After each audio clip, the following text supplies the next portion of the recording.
তোমাদের দাদার রাগ কমাতে আমার হাতের এই রেসিপিটাই যথেষ্ট।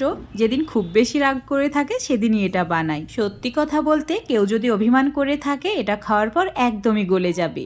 আজকে তোমাদের সঙ্গে এমন ফ্রাইড রাইসের রেসিপি শেয়ার করব যেটা এইভাবে কোনোদিন বানিয়ে খাওনি। তো এই রেসিপিটা বানানোর জন্য প্রথমেই পরিমাণ মতো চাল ভালোভাবে ধুয়ে নিতে হবে। এইভাবে আলতো হাতে একটু ভালো করে ধুয়ে নেবে যাতে চালের যে ময়লা থাকে সেটা পরিষ্কার হয়ে যায়। 2-3 বার জল পাল্টে নেব যাতে একদম জলটা স্বচ্ছ হয়ে যায়, ঠিক এই রকম। এখন এইভাবেই 30 মিনিটের জন্য রেখে দিচ্ছি। এখন 30 মিনিট পর চুলোর উপর একটা পাত্রে জল নিয়েছি। জলটা ফুটতে শুরু করলেই ভিজিয়ে রাখা চাল জল ঝরিয়ে নেওয়ার পর ঢেলে দিতে হবে। আর দিয়ে দিতে হবে 1 টেবিল চামচ নুন, তার সঙ্গে 1.5 টেবিল চামচ মতো হোয়াইট ভিনিগার বা সাদা সিরকা। তারপর ভালো করে মিশিয়ে নিতে হবে। মেশানোর পর এখন 10 মিনিট মতো রান্না করে নিতে হবে। আর অবশ্যই চুলোর ফ্লেম একদম হাই করে রাখবে। হাই ফ্লেমে এই চালটা কিন্তু সেদ্ধ করবে, তাহলে একদম পারফেক্টভাবে রাইসটা কুক হয়ে যাবে। এখন একটা ঝান্নার সাহায্যে ভাতের ফ্যানটা ঝরিয়ে নিতে হবে। তারপর একটা ছড়ানো থালার উপর ছড়িয়ে দিতে হবে। আর থালাটাকে অবশ্যই ফ্যানের নিচে রাখতে হবে যাতে করে রাইসের কুকিং প্রসেসটা থেমে যায়। আমি কিন্তু এখানে প্যাকেটের বিরিয়ানি রাইসটা ব্যবহার করিনি, নর্মাল যে খোলা রাইসটা পাওয়া যায় সেটাই নিয়েছি। চুলোর উপরে একটা কড়াই নিয়েছি। কড়াইটা গরম হয়ে গেলেই দিয়ে দিতে হবে 4 থেকে 5 চামচ মতো রিফাইন্ড অয়েল।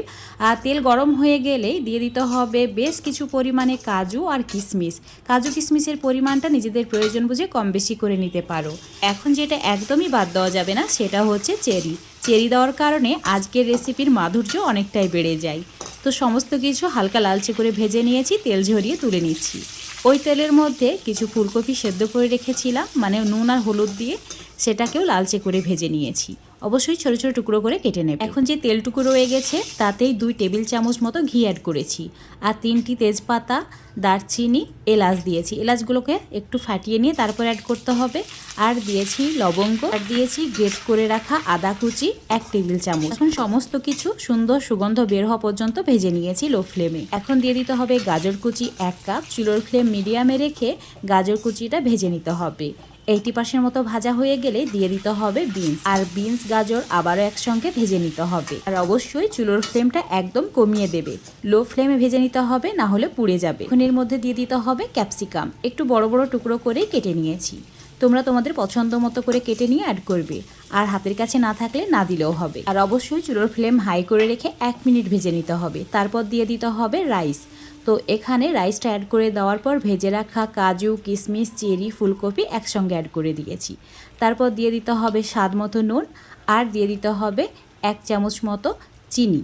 তো এখানে অবশ্যই 1 চামচ মতো চিনি দেবে, যদি প্রয়োজন হয় পরেও অ্যাড করতে পারো, মানে যে যেমন মিষ্টি খেতে পছন্দ করো সেই হিসাবে চিনিটা অ্যাড করবে। আর দিয়েছি গোলমরিচের গুঁড়ো। এখানে ঝালের জন্য শুধু গোলমরিচের গুঁড়োটাই ব্যবহার করেছি। তার সঙ্গে দিয়েছি আরও 1 টেবিল চামচ মতো ঘি। তারপর সমস্ত কিছু একদম হাই ফ্লেমে ভাজা ভাজা করে নিতে হবে। 1 থেকে 2 মিনিট এরকম করে কন্টিনিউ নাড়াচাড়া করে ভাজা ভাজা করে নেব।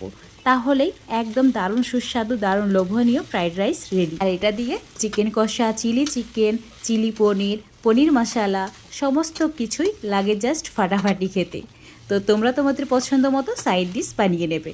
দেখতেই পাচ্ছ দারুণ হয়েছে, তাই না? তো এখন এটা গরম গরম সার্ভ করে নেব। অনুষ্ঠান বাড়িতে খাওয়ার পর বাবুর্চির কাছ থেকে নেওয়া একদমই পারফেক্ট আর দারুণ সুস্বাদু লোভনীয় ফ্রাইড রাইস রেসিপি আজকে শেয়ার করেছি। তো রেসিপিটা ভালো লাগলে বাড়িতে একবার ট্রাই করে দেখবে। আর খেয়ে যদি ভালো লাগে লাইক, শেয়ার, কমেন্ট করে দেবে।